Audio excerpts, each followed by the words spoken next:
من لا نبي بعده وأشهد أن لا إله إلا الله وحده لا شريك له وأشهد أن محمدا عبده ورسوله أما بعد رب اشرح لي صدري ويسر لي أمري واحلل عقدة من لساني يفقهوا قولي رب زدني علما اللهم انفعنا بما علمتنا وعلمنا ما ينفعنا وزدنا علما اللهم زينا بزينة الإيمان وجعلنا هداة مهتدين. پچھلے درس میں توحید کی اہمیت اور فضیلت اور اس کی تاریخ سے متعلق گفتگو کی گئی تھی، اور اسی سلسلے کی کڑی ہے کہ اللہ تعالیٰ نے کائنات کی ابتدا توحید سے کی ہے، یعنی اللہ نے ہر چیز میں توحید کی معرفت رکھی ہے، اور اس کے لیے یہی کافی ہے کہ زمین اور آسمان کی تمام چیزیں اللہ کی تسبیح، اللہ کی پاکی، بڑائی اور بزرگی بیان کرتی ہیں. چنانچہ حضرت عبداللہ بن عباس رضی اللہ عنہ کی روایت ہے کہ حضرت نوح اور آدم علیہ السلام کے درمیان، یعنی حضرت نوح علیہ السلام اور آدم علیہ السلام کے درمیان کا جو زمانہ تھا وہ 1000 سال کا تھا. 1000 سال تک دنیا میں شرک نہیں تھا، سب اللہ ہی کی عبادت کرتے تھے، اللہ ہی سے مانگتے تھے، اللہ ہی کے لیے نظر و نیاز کرتے تھے. لیکن شیطان نے آہستہ آہستہ شرک کی برائیاں نوح علیہ السلام کی قوم میں پیدا کی، آہستہ آہستہ. اور شرک کیسے پیدا ہوا اس سلسلے میں دیکھیے. علامہ ابن القیم رحمۃ اللہ علیہ لکھتے ہیں، یہ قول قطعی طور پر صحیح ہے. سورہ بقرہ کی مذکورہ آیت ابی بن کعب کی قرأت میں یوں ہے، کہا کہ کان الناس امۃ واحدہ، سارے لوگ توحید پر تھے، لیکن نوح علیہ السلام کی قوم میں نیک لوگ تھے، صالحین تھے، اللہ کی عبادت گزار تھے، جن کی طرف لوگ اشارے کرتے تھے کہ یہ بہت بڑی عبادت گزار لوگ ہیں.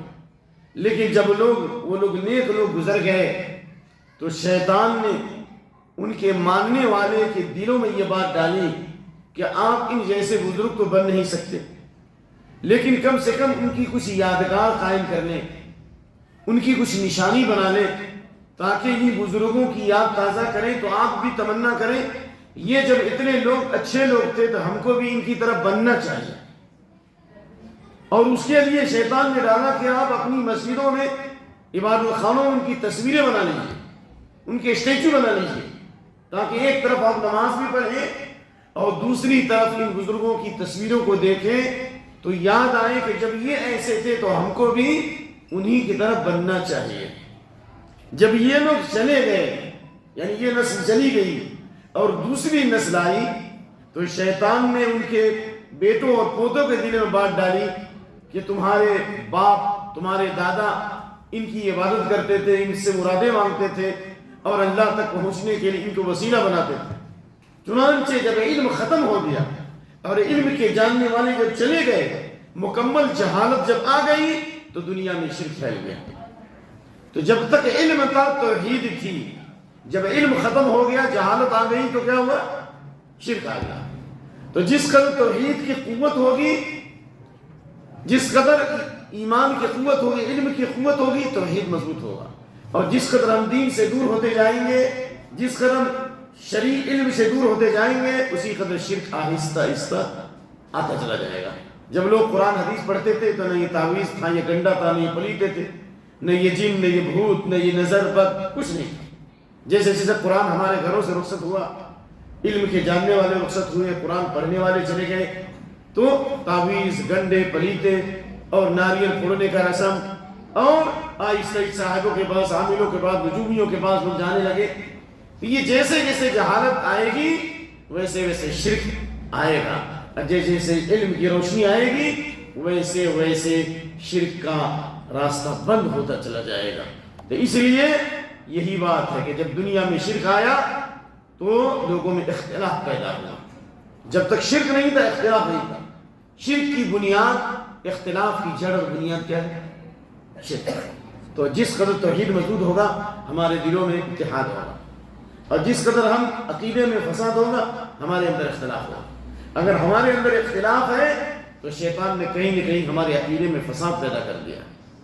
اس لیے اس سلسلے میں اللہ کا یہ فرمان، وما كان الناس الا امة واحدة، سب لوگ ایک گروہ تھے. ایک گروہ کا مطلب سب لوگ ایک اللہ کی عبادت کرتے تھے. وَإِنَّ وَإِنَّ أُمَّتُكُمْ هَذِهِ أُمَّةٌ وَاحِدَةٌ، یعنی یہ ایک ہی امت، ان امتکم امت واحدہ وانا ربکم فاعبدون، تمہاری امت ایک ہی امت ہے، ایک ہی ماں باپ کی اولاد ہے، تمہارا رب ایک ہے، اس لیے ایک ہی کی عبادت کرو.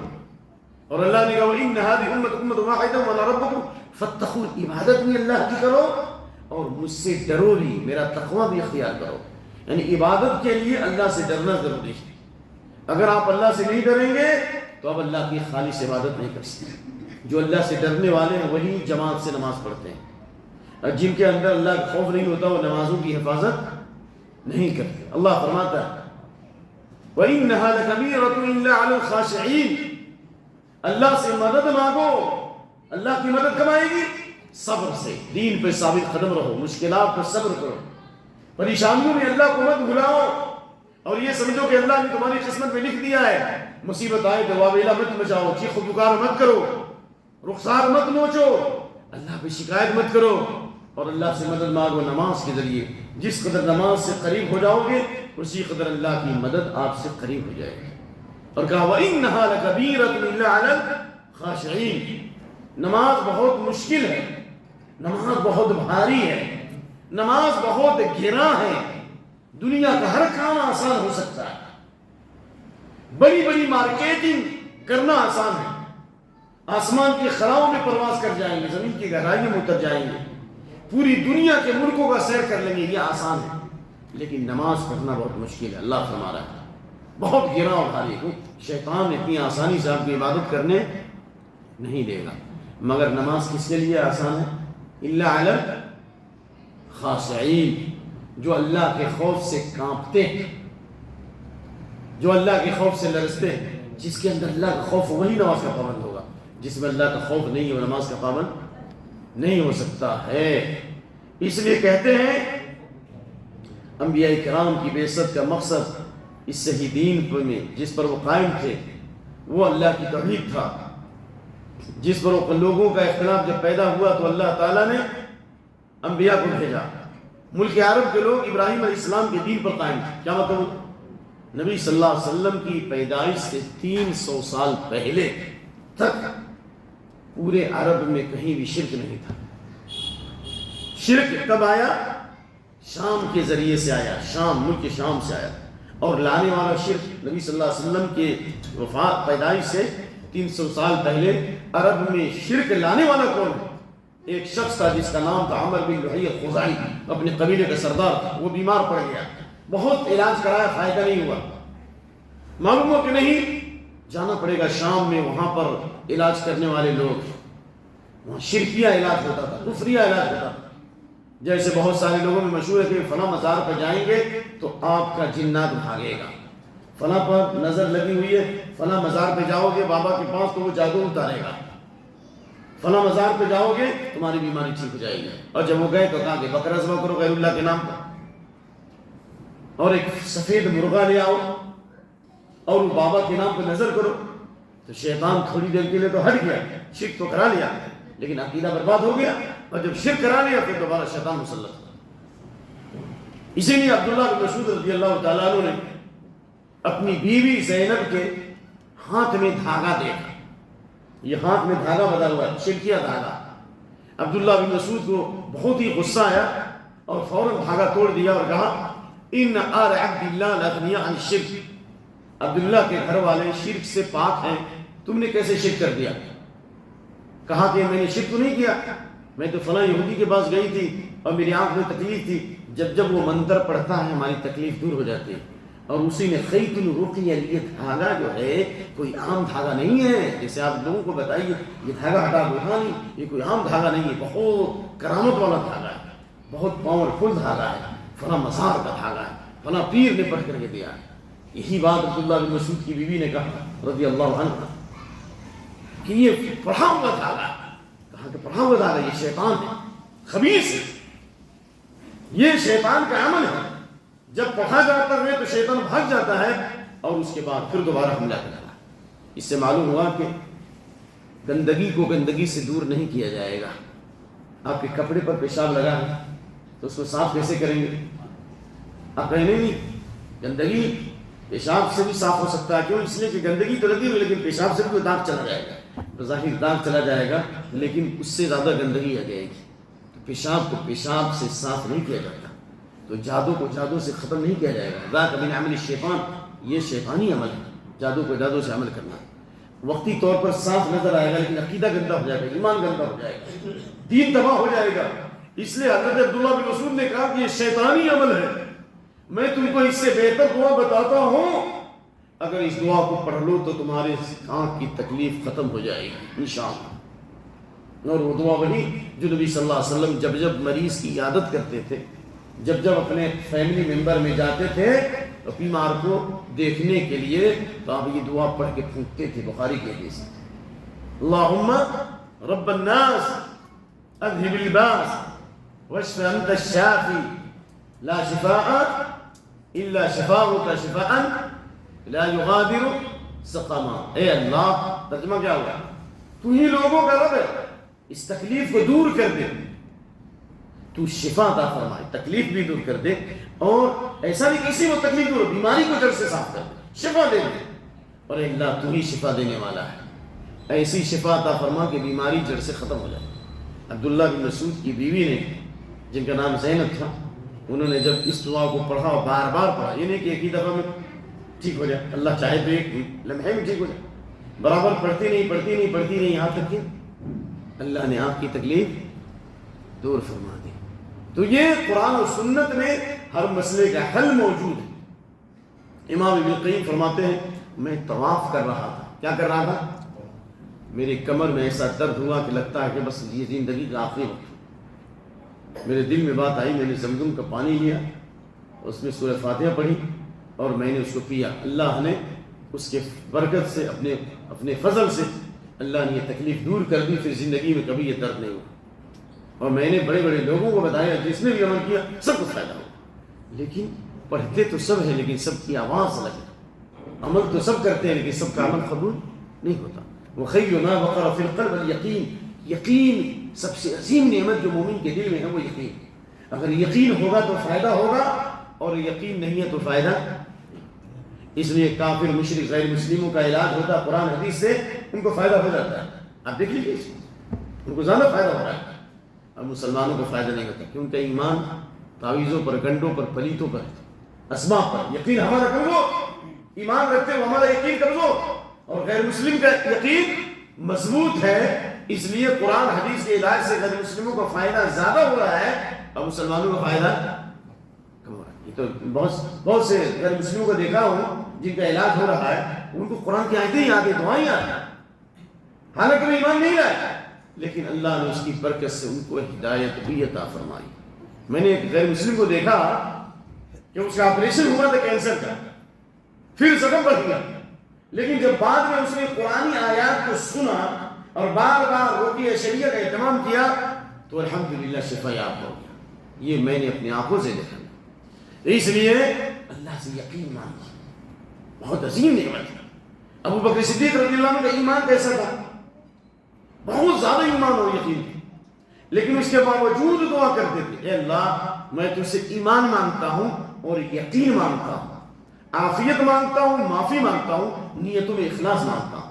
اللہم انی اسألک ایمانا و یقینا و معافات منیہ۔ تو اس لیے اللہ سے یقین مانگیے۔ ایمان کے بعد سب سے عظیم نعمت جو ہے عافیت، یقین اور عافیت کی نعمت سب سے بڑی نعمت ہے۔ اس لیے کہتے ہیں عامر بن لحی خزاعی نامی شخص آیا اور اس نے حضرت ابراہیم علیہ السلام کے دین کو بدل دیا۔ ابراہیم علیہ السلام کا دین کیا تھا؟ ملت حنیفی۔ حنیفی کا مطلب کیا ہوا؟ حنفی والا نہیں، حنفی اور حنیفی دونوں میں فرق ہے۔ حنفی اور حنیفی میں فرق ہے، حنف اور حنیف۔ حنفیتن کہتے ہیں ٹوٹی پانی کے نالی کو، اور حنیف کہتے ہیں المی، ون سائڈ، یعنی تمام سے کٹ کر اللہ کی طرف جھک جانا، یک پکھا۔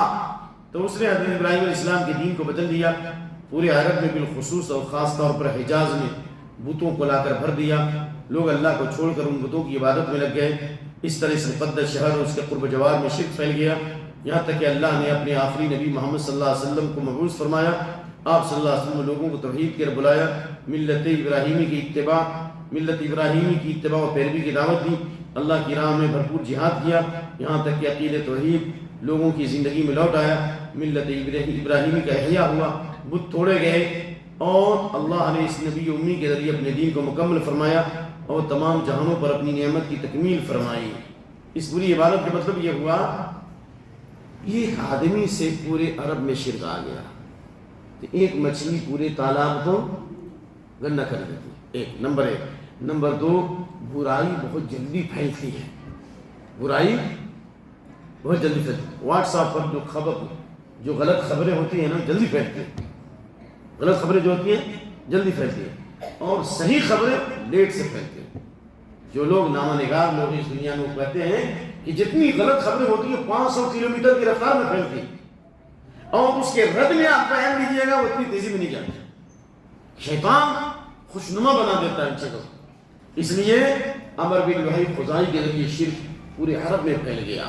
اس لیے یہ نہیں کہا جائے گا کہ آج انکار حدیث کا فتنہ ہے، بارکس کے علاقوں میں لوگ کہتے ہیں بھائی حدیث کی ضرورت نہیں، قرآن کافی ہے، اور کچھ لوگوں نے کہا ہم ہی مسلمان اور ہمارے علاوہ سب کافی ہیں۔ ابھی بحث ہوئی نا 2 دن پہلے ہمارے، اللہ ہم سب کو ہدایت دے، ابن تیمیہ کافر، ابن حجر کافر، ایسے لوگ جو ہمارے گھروں سے نکلے، قرآن پڑھا، حدیث پڑھی، گمراہ ہو گئے۔ لوگ کہتے ہیں نہیں یہ عام لوگ ہیں، ان سے فائدہ، ان سے نقصان نہیں ہوگا، لیکن شرک اور بدعت ایک آدمی سے جب پھیل سکتا ہے تو ان لوگوں کے ذریعے سے کیا گمراہی نہیں پھیلے گی؟ اس لیے یہ آگ ہے۔ شرک کی مثال کیا ہے؟ آگ۔ اگر اس کو پانی نہیں ڈالا جائے گا تو پھیلتا چلا جائے گا۔ یہی جو کبیراتی امور صغیرہ، چھوٹی آگ سے بڑی آگ پیدا ہو جاتی ہے، اور اگر اس کو جیسے پانی ڈال دے تو بجھ جائے گا۔ تو اس لیے کتاب و سنت کی مثال جو ہے سورج کی روشنی کی طرح ہے، اور شرک و بدعت کی مثال رات کے اندھیرے کی طرح ہے۔ جہاں جہاں کتاب و سنت کی دعوت جائے گی یہ شرک و بدعت کی جو تاریخیاں چھٹتی جائیں گی۔ اس لیے یہ اللہ نے اپنے نبی کو بھیجا، اور آپ نے 13 سال مکے میں تبلیغ کی اور 10 سال مدینے میں، اسی کے لیے، اسی توحید کی دعوت کے لیے آپ صلی اللہ علیہ وسلم طائف گئے، اور اسی توحید کی دعوت کے نام پر صحابہ کو تکلیفیں دی گئی۔ حضرت سمیہ کو شہید کیا گیا، حضرت یاسر کو شہید کیا گیا، حضرت خبیب کو پھانسی دی گئی، حضرت خباب کو آگ کے انگارے پر لٹایا گیا۔ صحابہ نے اپنے وطن کو قربان کیا، صرف لا الہ الا اللہ، کوئی جھگڑا نہیں تھا، اپنے دین کی حفاظت کی، لا الہ الا اللہ پر قائم رہے۔ لا تشرک باللہ وان قتلت محرم، اگرچہ تمہیں قتل کر دیا جائے، اگرچہ تمہیں جلا دیا جائے، پھر بھی شرک مت کرو۔ کیوں؟ اس لیے جسموں کو تو جلا دیا جائے گا لیکن ایمان کو کوئی نہیں جلا سکتا، ایمان محفوظ رہے گا۔ اس لیے سب سے عظیم نعمت توحید کی نعمت ہے۔ اس لیے کہتے ہیں کہ پھر آخری صدیوں میں جہالت عام ہو گئی اور بہت سے دیگر مذاہب کے اثرات اس میں پھیل گئے۔ پھر ضلالت کے بلانے والوں کے کرتوت اور اولیاء بزرگوں کی قبروں پر پختہ عمارتوں کی وجہ سے شرک و بدعت امت کے بہت سارے افراد میں عام ہو گئی۔ اللہ کے بجائے بہت سے مجسمے عبادت کے لیے چن لیے گئے، ان کی بارگاہ میں منت، سماجت، دعا، استغاثہ اور نذر شروع ہو گئی۔ پھر اس طرح کے شرکی اعمال کرنے والوں نے اپنے اعمال کی تعبیر یہ کی یہ بزرگوں کی عبادت نہیں بلکہ ان سے توسل اور ان کی محبت کا اظہار ہے۔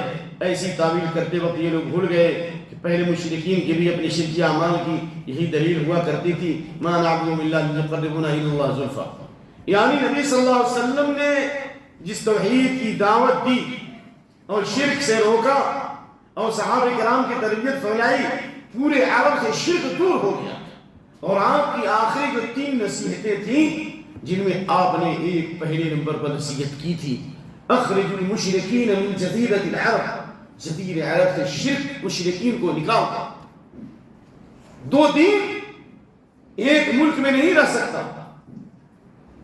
نبی صلی اللہ علیہ وسلم کا لائے ہوا دین آہستہ آہستہ شرک و بدعات کے اندھیروں میں چھپتا گیا، یہاں تک کہ وہ زمانہ آیا جب ترکیوں کی حکومت تھی۔ یہ صاف بولنا، جب ترکیوں کی حکومت کی، انہوں نے خلافت عثمانیہ نے جس کی حکومت کئی صدیوں پر محیط ہے، انہوں نے بڑے بڑے اسلامی مراکز قائم کیے، بڑے بڑے مدرسے بنائے، مسلمانوں کی یادگاریں قائم کی، ترکیہ سے لے کر مدینہ تک ریلوے لائن بچھا دیا۔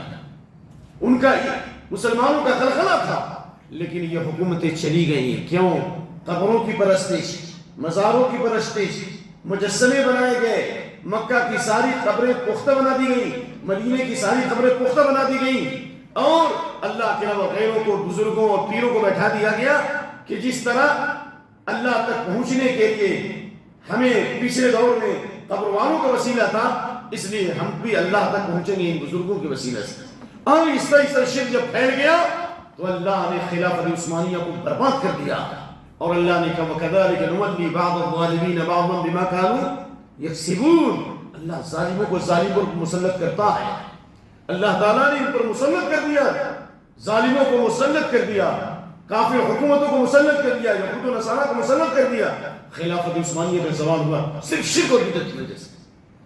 اگر یہ حکومت توحید و سنت پہ قائم ہوتی تو اللہ رب العالمین کبھی بھی کافروں کو اسلام والوں کے خلاف راستہ نہیں دیتا۔ وَلَن يَجْعَلَ اللَّهُ لِلْكَافِرِينَ عَلَى الْمُؤْمِنِينَ سَبِيلًا۔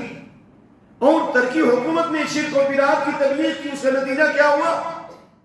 نہ صرف قبریں پختہ تھیں، نہ صرف مزاروں اور درگاہوں کی پرستش ہوتی تھی، بلکہ ریاض میں زید بن خطاب کی قبر کی پرستش ہوتی تھی، شجر و حجر کی پرستش ہوتی تھی، نعوذ باللہ۔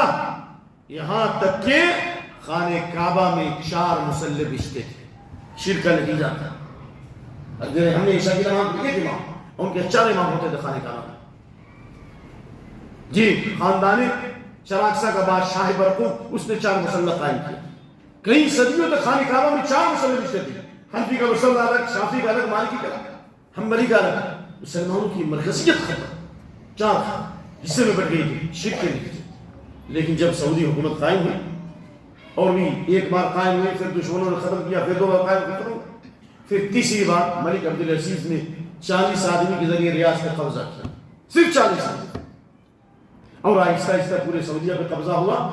اور ملک عبدالعزیز نے قبضہ ہونے کے بعد سب سے پہلے شرک و بدعات کے جتنے آثار تھے سب کو مٹا دیا، کیونکہ اللہ کے نبی صلی اللہ علیہ وسلم نے حضرت علی کو بھیجا تھا، جو بھی قبریں ایک بالش کو کیا کر دو، برابر کر، اور جو بھی تصویریں ان کو مٹا دیا۔ ابو حیاج اسدی نے کہا کہ مجھے حضرت علی نے کہا کہ میں آپ کو اس کام کے لیے بھیجتا ہوں جس کے لیے اللہ کے رسول نے بھیجا صلی اللہ علیہ وسلم۔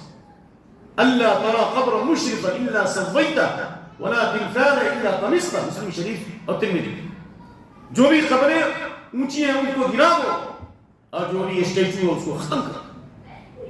جناب علی جب ملک عبدالعزیز نے مکہ مدینہ کے قبروں کو برابر کیا، پختہ قبروں کو ہٹا کر، تو پورے دنیا کے مسلمانوں نے ان پر چڑھائی کی، اور ہندوستان کے بڑے بڑے چوغادری پادری، اور آج کل تو بڑے بڑے قادری پادری ہو چکے، تو پتہ ہے آپ کو پادری اور قادری ایک پلیٹ فارم پہ آ چکے ہیں، شرک کرنے والے سب مل جائیں گے، تو سب قادری چوغادری اور پادری سب مدینہ پہنچ گئے اور سعودیہ کو دھمکی دی۔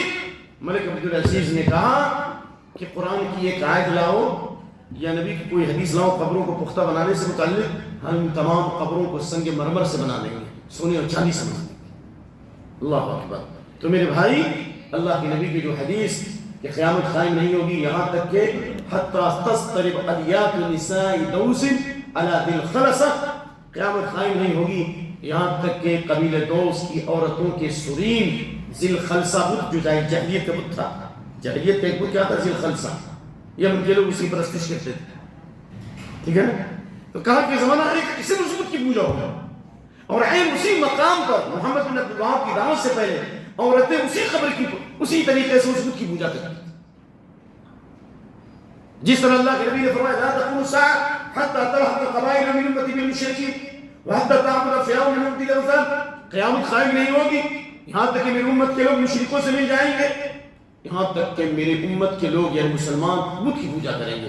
مسلمانوں نے بت کی پوجا نہیں کی، محمد بن عبدالوہاب کو اللہ نے کھڑا کیا، اور انہوں نے قرآن و سنت اور سلف امت کے منہج کے مطابق اپنے شاگردوں کی ٹیم تیار کی، اور پورے سعودیہ سے الحمدللہ جدید راہ سے شرک کا خاتمہ ہوا، اور اس توحید کی برکت سے وہ امن اور عافیت اور خوشحالی اور فارغ البالی آئی کہ لوگ قرون اولیٰ کے مسلمانوں کو یاد کرنے لگے، وہ شانتی آئی، یہ توحید کی برکت ہے۔ تو اس لیے آج بھی اگر ہم اپنے اندر سے بے چینی دور کرنا چاہتے ہیں، ملک میں خوشگوار ماحول قائم کرنا چاہتے ہیں، اپنے اندر سے بے چینی دور کرنا چاہتے ہیں، عافیت لانا چاہتے ہیں، ہم توحید کا علم حاصل کریں، توحید کا علم حاصل کریں، شرک کے مظاہر کو مٹائیں، ہم اپنے بچوں کو سب سے پہلے توحید پڑھائیں، جس طرح اللہ کے نبی صلی اللہ علیہ وسلم نے عبداللہ بن عباس جو اپنے وقت کے سب سے بڑے عالم تھے، ان کے مقابلے میں کوئی عالم نہیں تھا. قرآن کی تفسیر کا ان سے بڑا کوئی عالم تھا ہی نہیں. حضرت عمر بن خطاب اور بڑے بڑے صحابہ کرام ان سے فتوے پوچھتے تھے. لیکن کیوں عبداللہ بن عباس اتنے بڑے عالم بنے؟ قرآن کا علم سب سے زیادہ، حدیث کا علم بہت زیادہ، فقہ کا علم بہت زیادہ، صحابہ کے سارے فتاوے یاد ہیں. اور مجاہد کہتے ہیں کہ جب وہ قرآن کی تفسیر کرتے تھے ایسا لگتا تھا گویا ان کے منہ سے نور ٹپک رہا ہے. کیوں؟ اس لیے کہ نبی صلی اللہ علیہ وسلم نے ان کی تربیت فرمائی تھی اور دعا کی تھی، اللہم فقہہ فی الدین وعلمہ التأویل. تربیت کیا فرمائی تھی کہ یا غلام، اے بچے، احفظ اللہ یحفظ، اللہ کی توحید کی، اللہ کی حفاظت کرو، اللہ تمہاری حفاظت کرے. کیا مطلب؟ توحید کی حفاظت کرو، شرک مت کرو، توحید پہ قائم رہو، اللہ آپ کی ہر جگہ حفاظت کرے گا. احفظ اللہ تجدہ تجاہک، اللہ کی حفاظت کرو تو اللہ کو سامنے پاؤ گے. شرک مت کرو، کفر مت کرو، بدعات مت کرو، اللہ کی توحید کی حفاظت کرو، اللہ کی عظمت بزرگی قائم کرو، اللہ کو سامنے پاؤ گے. یعنی اللہ کی مدد تمہارے سامنے. آپ نے تربیت فرمائی. اذا سألت فاسأل اللہ، جب بھی سوال کرو اللہ سے سوال کرو. وَإِذَا اسْتَعَنْتَ فَاسْتَعِنْ بِاللَّهِ، جب بھی مدد مانگو اللہ ہی سے مدد مانگو، کسی غیر کی طرف اپنا دل متوجہ مت کرو. اور اس بات پر یقین رکھو وَعَلْمَ أَنَّ الْأُمَّةَ لَوِ اجْتَمَعَتْ عَلَىٰ أَن يَنْفَعُوكَ لَمْ يَنْفَعُوكَ إِلَّا بِشَيْءٍ قَدْ كَتَبَهُ اللَّهُ لَكَ. آپ نے تربیت فرمائی، آپ نے ان کے دلوں میں یہ بات پیدا فرمائی، صرف سنایا نہیں، یقین پیدا کیا. اپنی اولاد کو یقین پیدا کرو، گھر والوں میں یقین پیدا کرو کہ پوری مخلوق جمع ہو جائے آپ کو فائدہ پہنچانے کے لیے، اور اللہ نہیں چاہے فائدہ نہیں پہنچ سکے. پورے ڈاکٹر موجود، پورے اسپیشلسٹ موجود، اور دنیا کے سارے وسائل موجود، لیکن جو آدمی مر رہا اس کو آج تک نہ بچا سکے، نہ کہ بچا سکتے نہ بچا سکیں. اور پوری امت جمع ہو جائے تم کو نقصان پہنچانے کے لیے، لیکن اللہ تمہاری حفاظت کرنا چاہے تو نقصان نہیں پہنچا سکتے مگر اتنا ہی جتنا کہ اللہ نے تمہاری قسمت میں لکھ دیا. یہ یقین پیدا کیا عبداللہ بن عباس میں، تو کتنے بڑے عالم. اس لیے توحید کا علم جتنا گہرا ہوگا دین کا علم اتنا ہی گہرا ہوگا، اور اللہ دنیا اور آخرت میں اس کے مقام کو بلند فرمائے گا. جو امام نے آیت پڑھی، جب توحید مضبوط ہوگی اس کی مثال اس پاکیزہ درخت کی طرح ہے جس کی جڑیں زمین میں اور شاخیں آسمان میں. یعنی اگر ایمان آپ کے دل میں ہے تو آپ کا عمل بھی آسمان میں جائے گا. اور وہ درخت جس کا پھل ہمیشہ خوشگوار پھل آتا ہے، یعنی توحید مضبوط ہوگی تو اللہ آپ کو ہمیشہ نیک عمل کی توفیق عطا فرمائے گا. اور اگر آپ کی توحید مضبوط نہیں ہے تو اللہ آپ کو نیک عمل کی توفیق نہیں دے. بھائی حضرت یوسف علیہ السلام کو کس نے کنویں میں ڈالا؟ بھائیوں نے کنویں سے نکالے گئے، مصر کے بازار میں بیچے گئے. آزمائش دیکھیے. پھر عزیز کی بیوی نے نعوذ باللہ فحاشی بے حیائی کی دعوت دی. دنیا کے اس بڑے سب سے خوبصورت تھے، دنیا کی آدھی خوبصورتی تھی، لیکن اس برائی سے، زنا کی برائی سے کیسے بچے؟ زنا اس لیے نہیں بچے کہ بڑے خوبصورت تھے، اس لیے نہیں کہ نبی کے بیٹے تھے، نبی کے پوتے تھے، نبی کے پرپوتے تھے. اس زنا کی برائی سے اللہ نے جو حضرت یوسف کو جو بچایا، کس کی برکت سے؟ توحید کی برکت سے. اس کی برکت سے دلیل، جب برائی کی دعوت دی گئی تو انہوں نے کہا معاذ اللہ، اللہ کی پناہ چاہتا ہوں، اللہ مجھے بچا لے، اللہ اس برائی سے مجھے بچا لے. جب اللہ کی پناہ طلب کی تو اللہ نے اس برائی سے بچا دیا. ہم بھی تو اللہ سے پناہ طلب کریں. ہم چاہتے ہیں ملک کی پناہ میں آئیں، دنیا والوں کی پناہ میں آئیں، زبان سے کہیں یقینی نہیں ہمارے. اس لیے اللہ نے کہا لنصرف عنه السوء والفحشاء انه من عبادنا المخلصین. حضرت یوسف سے اللہ نے زنا اور فحاشی کو اور برائی کو پوری زندگی ختم کر دیا. صرف اسی وقت میں اللہ نے حضرت یوسف کو بچا لیا کہ اسے انہوں نے دین کو بچا لیا، انہوں نے توحید کو بچا لیا. انه من عبادنا مخلصین، وفی قراءۃ من المخلصین، اس لیے کہ ان کے اندر اخلاص تھا، سچائی تھی، اللہ کے وفادار تھا. اور اسی توحید کی برکت سے حضرت یوسف علیہ السلام کو اللہ نے بادشاہ بنایا. یوسف علیہ السلام جیل میں ڈالے گئے کہ نہیں ڈالے گئے؟ برداشت کیا نا. لیکن جیل میں توحید کی دعوت دی ان قیدیوں کو جنہوں نے خواب دیکھا تھا، جس کا واقعہ موجود ہے. کہا ما کان لنا ان نشرک باللہ من شیء، اللہ کے ساتھ ہم شرک نہیں کر سکتے.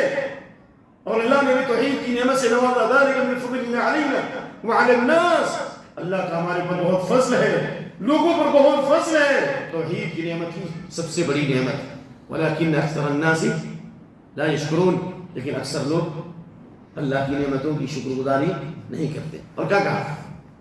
واتبعت ملت آبائی ابراہیم و اسحاق، میں نے اپنے باپ ابراہیم اور اسحاق کی ملت کی پیروی کی، ایک اللہ کی عبادت۔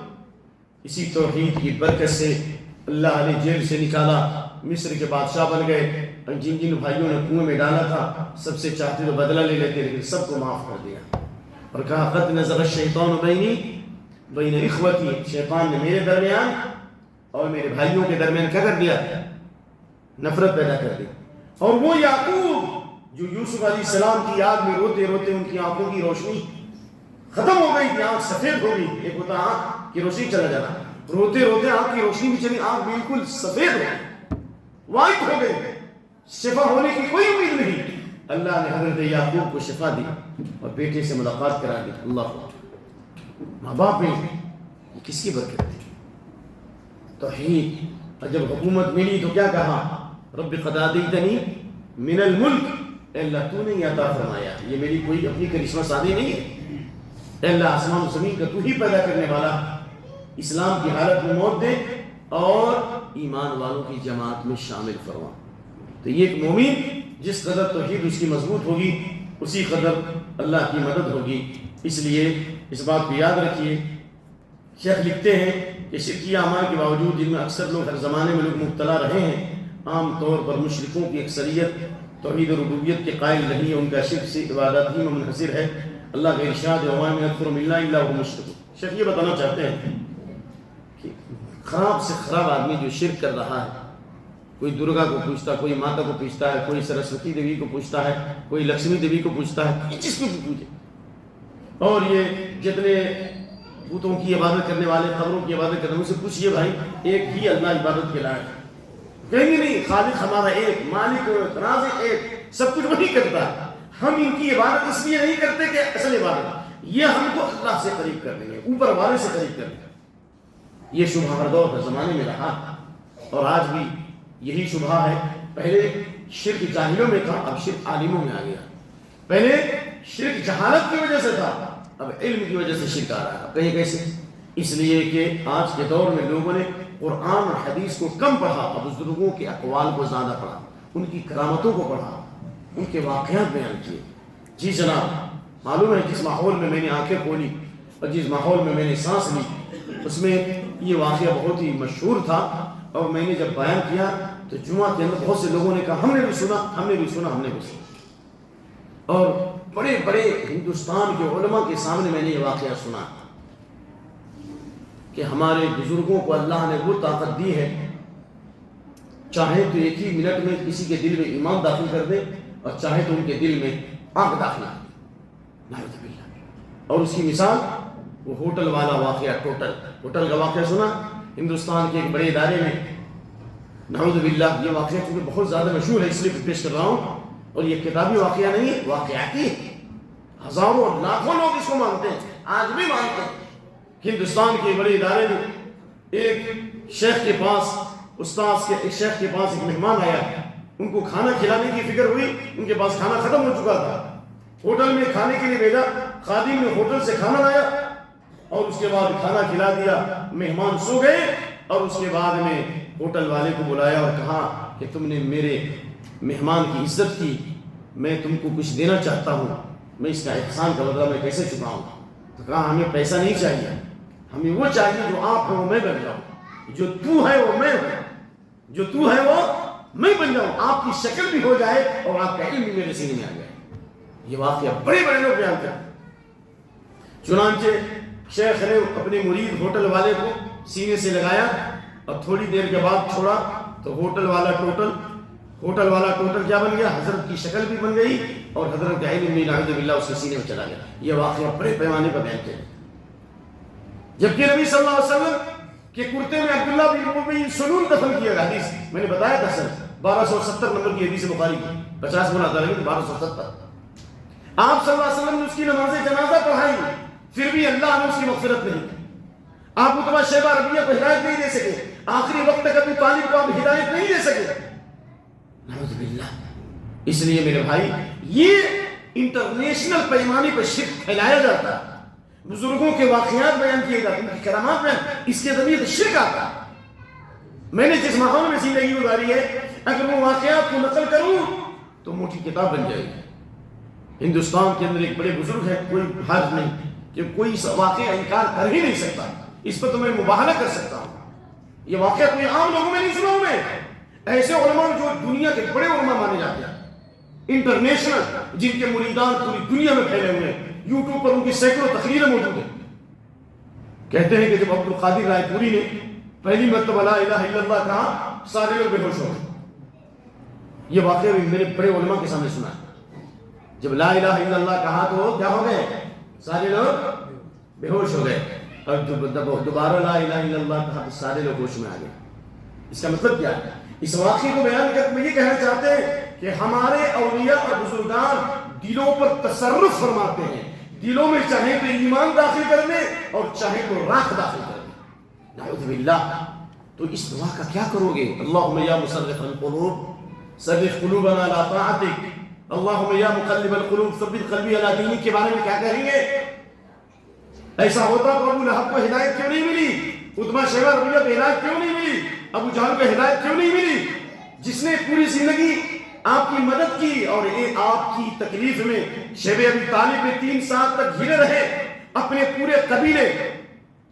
پورے قبیلے یعنی بنی عبد المطلب و بنو ہاشم, یہ دونوں کفر کے باوجود نبی کے ساتھ رہے اور پورے عرب سے جنگ کی آپ کی حمایت میں, لیکن آپ اپنے اس چچا کو ہدایت نہ دے سکے.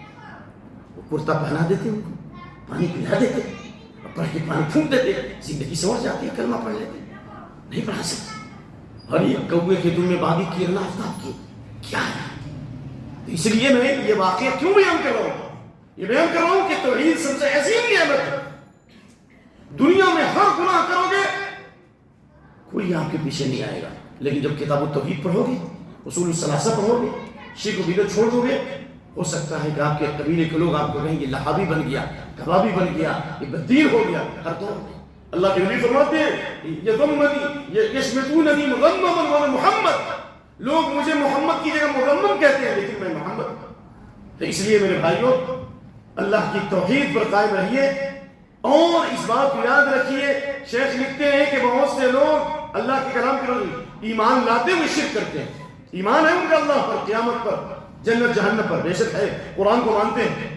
ہم انہیں نہیں کہیں گے کہ وہ مشرک ہے, اسلام سے خارج, ہم نہیں کہیں گے, اللہ کے علم میں, لیکن ان کا عمل بتا رہا ہے کہ وہ شرک کر رہے ہیں.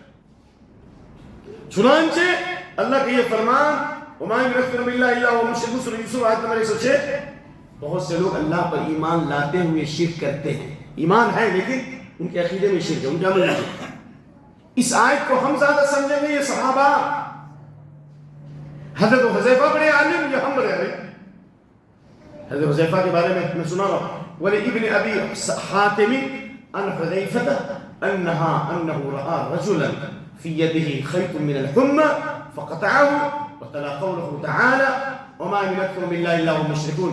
حضرت حذیفہ نے ایک آدمی کے ہاتھ میں دھاگا دیکھا باندھے ہوئے.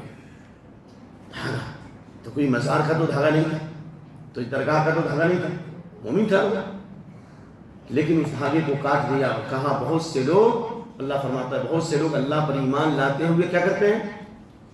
شرک کرتے ہیں. ایمان تمہارا اللہ پر ہے لیکن اس دھاگے کی وجہ سے تم شرک میں مبتلا ہو گئے. سمجھ میں آیا؟ اور عمران بن حسین کی حدیث, آج کڑے چھلے باندھتے ہیں اور بیٹی کی شادی نہیں ہو رہی ہے تو جناب علی ان کو نہ معلوم کیسی کیسی چوٹیاں باندھتے ہیں اور بزرگوں سے اس کو ملاتے ہیں, پانی پڑھا کے دیتے ہیں, جھوٹا کھلاتے ہیں. نعوذ باللہ. میرے بھائی, عمران بن حسین کی روایت ہے کہ اللہ کے نبی صلی اللہ علیہ وسلم نے ایک صحابی کے ہاتھ میں کڑا دیکھا. کیا دیکھا؟ چھلا دیکھا. یہ چھلا جو ہے, آپ نے فرمایا یہ کیوں باندھے ہو, کچھ فائدہ ہے تو ہمیں بھی بتاؤ. کہا کہ یا رسول اللہ, ہم نے یوں ہی نہیں باندھا ہے, کچھ مقصد ہے, ہم اس کی عبادت نہیں کرتے ہیں, آپ ایسا مت سمجھیے. لوگوں بولیے یہ کوئی بڑی چیز نہیں ہے, اس لیے باندھا کہ یہاں پہ درد ہوتا ہے, اس کو باندھ دینے سے ہماری تکلیف کیا ہو جاتی ہے؟ دور ہو جاتی ہے. آپ نے کیا فرمایا؟ انزعها فإنها لا تزيدك إلا وهنا، اس کو نکال دو ورنہ اس کے باندھنے سے اللہ تمہاری بیماری میں اور اضافہ کر دے گا، ایمان بھی کمزور، دین بھی اور دنیا دونوں برباد۔ فإنك لمت وإليك ما فلحت أبدا، فإنك لمت وإليك ما فلحت أبدا۔ اور اگر اسی حالت میں مر گئے اور یہ کرا تمہارے ہاتھ سے چپکا رہا تو کامیاب نہیں مرو گے، ایمان پر موت نہیں ہوگی۔ یہ حدیث امام احمد نے روایت کی، امام حاکم نے اس کو صحیح کہا، امام ذہبی نے صحیح کہا، حدیث سند کے اعتبار سے قوی ہے میرے بھائی۔ اس لیے شیخ لکھتے ہیں نعوذ باللہ بنی نوع انسان میں پروردگار کے وجود کا انکار بہت کم لوگوں نے کیا، جیسے فرعون، ملحدین، دہریہ اور ایسے حاضر کے کمیونسٹ لوگ، پھر بھی ان کے انکار کی وجہ ہٹ دھرمی ہے، ورنہ اندرونی طور پر یہ لوگ بھی اللہ کے وجود کے قائل ہیں۔ اسی طرح کے لوگوں کے بارے میں اللہ نے فرمایا وَجَحَدُوا بِهَا وَاسْتَيْقَنَتْهَا أَنفُسُهُمْ ظُلْمًا وَعُلُوًّا، فرعونیوں نے بے انصافی اور غرور میں آ کر ان باتوں کا انکار کیا حالانکہ ان کے دل یقین کر چکے تھے۔ کیا مطلب؟ موسیٰ علیہ السلام نے جب توحید کی دعوت دی فرعون کو، کہا نشانی دکھلاؤ، تو موسیٰ علیہ السلام نے لاٹھی پھینکی تو لاٹھی اژدہا بن، اور موسیٰ علیہ السلام کی بغل کے اندر ایک روشنی ظاہر ہوئی، تو فرعون نے الزام لگایا کہ موسیٰ بڑا جادوگر ہے، اور اللہ نے کہا وَجَحَدُوا بِهَا وَاسْتَيْقَنَتْهَا۔ فرعون اور اس کے جتنے حاشیہ بردار تھے سب نے توحید کی دعوت کا انکار کیا، لیکن ان کے دل میں یقین پیدا ہو چکا تھا کہ اللہ ہی عبادت کے لائق ہے، فرعون جھوٹا ہے، مکار ہے، کیا ہے۔ اور اللہ نے حضرت موسیٰ علیہ السلام کا کلام نقل کیا، قال لقد علمت ما انزل هؤلاء الا رب السماوات والارض بصائر واني لاظنك يا فرعون مثبورا۔ موسیٰ علیہ السلام نے کہا اے فرعون، تو جانتا ہے کہ اس نشانیوں کو اللہ نے اتارا ہے جو آسمان اور زمین کا نازل کرنے والا ہے، میں سمجھتا ہوں کہ تم تباہ ہو جاؤ گے، برباد ہو جاؤ گے۔ تو فرعون کو یقین تھا، لیکن اس کے باوجود اللہ نے ان کو ہلاک کر دیا۔ کیوں؟ اس لیے کہ اس نے ماننے سے انکار کر دیا۔ اس طرح کہ لوگوں کی عقل و آگہی ضرور گواہی دیتی ہے، اگر مخلوق کا کوئی نہ کوئی خالق ہوتا ہے، ہر موجود شے کے لیے کوئی نہ کوئی موجود ہوتا ہے، اور اس کائنات کے اس منظم و مستحکم نظام کو کوئی مدبر حکیم، بے پناہ قدرت رکھنے والا، ہماگیر علم رکھنے والا چلا رہا ہے۔ اس بات کا انکار وہی کر سکتا ہے جو عقل سے عاری ہو، یا ایسا ہٹ درم ہو جس نے اپنے عقل سے کام لینا چھوڑ دیا، اپنے نفس کو بھی مصروف بنا دیا، جس کا کسی معاملے میں کوئی اختیار نہیں۔ کیا مطلب ہوا؟ اس کا مطلب یہ ہے کہ توحید کی جو تین قسمیں ہیں، توحید ربوبیت اور توحید اسماء اور صفات اور توحید الوہیت۔ توحید ربوبیت کا مطلب ہے کہ اللہ ہر چیز کا خالق بھی ہے، مالک بھی ہے، اور تمام کائنات کے نظام کو چلانے والا ہے۔ پورے مکہ کے لوگ اس بات کا عقیدہ رکھتے تھے کہ اللہ ہی ہر چیز کے خالق بھی ہے، مالک بھی ہے، اور پورے کائنات کو کون چلا رہا ہے۔ یہ آج کے مسلمانوں کا شرک مکہ کے کافروں سے بھی زیادہ خطرناک، کیونکہ مسلمانوں کی بڑی اکثریت یہ کہتی ہے کہ ہمارے دلوں کے اندر تصرف فرمانے والے پیرانے پیر ہیں۔ ایک وقت میں 70 مریدوں کے پاس پیرانے پیر پہنچ گئے، عبد القادر جیلانی، یہاں تک کہ انت شافی انت کافی فی مہمات الامور، انت ربی انت حسبی انت لی انت ربی انت لی نعم الوکیل۔ آپ ہی شفا دینے والے، آپ ہی ہماری مصیبت کو دور کرنے والے، آپ ہی پریشانی کو حل کرنے والے۔ جبکہ مکہ کے کافروں کا عقیدہ تھا کہ جب ہم کسی مشکل اور پریشانی میں ہیں تو ہماری تکلیف اور مصیبت کو سوائے اللہ کے کوئی دور کرنے والا نہیں ہے، اس لیے وہ سب اللہ کو پکارتے تھے مصیبت میں، اور جب خوشحالی میں ہوتے تو شرک کرتے۔ اس لیے شیخ محمد بن عبد الوہاب کہتے ہیں مکہ کے کافروں کے مقابلے میں آج کے کلمہ گو مسلمانوں کا شرک مکہ کے کافروں سے بھی زیادہ ہے۔ اس لیے توحید ربوبیت کو مانتے تھے، توحید اسماء و صفات کو بھی مانتے تھے، لیکن شرک کرتے تھے اللہ کی عبادت۔ تو اللہ نے کہا قل یا ایھا الکافرون لا اعبد ما تعبدون ولا انتم عابدون ما اعبد ولا انا عابد ما عبدتم ولا انتم عابدون ما اعبد لکم دینکم ولی دین۔ اے کافروں، جس کی تم عبادت کرتے ہو میں اس کی عبادت نہیں کر سکتے، اور جس کی میں عبادت کرتا ہوں تم اس کی عبادت نہیں کر سکتے۔ ہم اللہ کی عبادت کرنے والے، تم غیر اللہ کی عبادت کرنے والے، ہم اور تم کبھی ایک نہیں ہو سکتے۔ آگ اور پانی دونوں ایک نہیں ہو سکتے، زندے اور مردے دونوں برابر نہیں ہو سکتے، پاک اور ناپاک دونوں برابر نہیں ہو سکتے، شرک اور توحید دونوں برابر نہیں ہو سکتے۔ ہم کبھی شرک پر تم سے سورہ کل کی پالیسی نہیں اپنائیں گے، لیکن دینوں کو میرا دین میرے لیے، تمہارا دین تمہارے لیے۔ لیکن آج مسلمانوں میں ایک بڑا طبقہ ہے کہ کیا مسلمانوں کے حقوق کی بات کی جاتی ہے، اور منڈل مہیلا کمیشن، عورتوں کے حقوق کی بات کی جاتی ہے، اور برادری کی بات کی جاتی ہے، سارے حقوق کی بات کی جا رہی ہے۔ این حق اللہ، اللہ کا حق کہاں گیا؟ توحید کہاں گئی؟ جی اس لیے وحدت ہے ختم نام کو توحید رہ گئی، جیسے کسی کتاب کی تمہید رہ گئی۔ لہذا اس توحید کی دعوت جب تک عام نہ کی جائے گی اور توحید کا علم حاصل نہ کیا جائے گا اور اللہ کے حق کو تمام حقوق پر مقدم نہیں کیا جائے گا، ہمارا ملک کبھی محفوظ نہیں رہ سکتا، ہمیں سکون نہیں مل سکتا، ہماری پریشانیاں دور نہیں ہو سکتی۔ اللہ سے دعا ہے کہ اللہ ہمیں توحید سمجھنے کی توفیق عطا فرمائے، توحید سمجھانے والوں میں ہمیں شامل فرمائے، اور اس جماعت میں شامل فرمائے جو قیامت تک حق کی دعوت دینے والے ہوں گے، لوگوں کے فساد و بگاڑ کو دور کریں گے، اور اسی توحید کے ساتھ ان کی موت ہوگی، اور قیامت کے دن اللہ ان کو سرخرو عطا فرمائے گا۔ اقول قولی هذا واستغفر الله لي ولكم ولسائر المسلمین واستغفر الغفور الرحیم۔ اللہ تعالیٰ مسجد کے ذمہ داروں کو اور ائمہ اور مؤذنین کو اور تمام بھائیوں کو، اور بالخصوص جنہوں نے یہ مشقت برداشت کی کہ اس درس کے لیے انہوں نے اتنی دور جا کر کے مجھے لانے کی زحمت گوارا کی، اللہ تعالیٰ ان پر رحمت فرمائے اور آپ تمام لوگوں کو جزائے خیر دے۔ اللہ اس درس کو قبول فرمائے، نفع بخش بنائے، ہمارے دلوں میں ایمان کی زندگی عطا فرمائے۔ اللهم اجعل القرآن العظيم ربيع قلوبنا ونور صدورنا وجلاء احزاننا وذهاب همومنا۔ اللہ قرآن کو ہمارے دلوں کی بہار بنا دے اور ہمارے دلوں کا نور بنا دے، ہمارے غموں کو کافر فرما دے۔ اللهم اقسم لنا من خشيتك ما تحول به بيننا وبين معصيتك۔ اللہ اتنا ڈر اور خوف عطا فرما کہ ہم گناہ سے بچ سکیں۔ ومن طاعتك ما تبلغنا به جنتك، اللہ اپنی طاعت و بندگی کی توفیق دے جس کے ذریعے ہم جنت کو پا سکیں۔ ومن الیقین ما تهون به علینا مصائب الدنیا، اتنا گہرا اور مضبوط یقین عطا فرما کہ دنیا کی مصیبتیں آسان ہو جائیں۔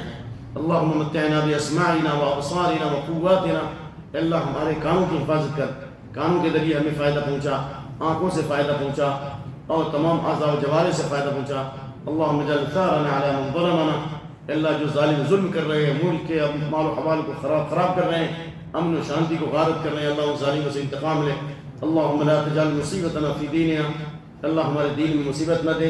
اللہم لا تجعل الدنیا اکبر ہمنا، دنیا کو مقصود زندگی نہ بنا، ولا مبلغ علمنا، اور نہ علم کی انتہا دنیا طلبی ہو، ولا غایت رغبتنا، اور نہ ہمارا مقصود صرف دنیا ہو۔ اللہم لا تسلط علینا من لا یرحمنا، اللہ گناہوں کی وجہ سے ہم پر ظالموں کو مسلط نہ کر، اور یہ شرک و بدعات کی آندیاں چل رہی ہیں، ارتداد کا فتنہ پھیل رہا ہے، اور اسی طریقے منکرین حدیث کے فتنے اور تکفیریوں کے فتنے چل رہے ہیں، اللہ ان سب کو ہدایت دے، ان کے شر و فتنے سے بچا۔ اللہ ہماری ایمانی قوت میں، علمی قوت میں ہر طرح کی مضبوطی عطا فرما، اور ان ظالموں کے خلاف ہے اللہ ہمیں شمشیر برہ بنا۔ اللہم اجعل القرآن حجۃ لنا لا علینا، اللہم ثبتنا بالقول الثابت، ربنا افتح بیننا وبین قومنا بالحق وانت خیر الفاتحین۔ سبحان ربک رب العزة عما یصفون، والسلام علی المرسلین، والحمد للہ رب العالمین، والسلام علیکم ورحمۃ اللہ وبرکاتہ۔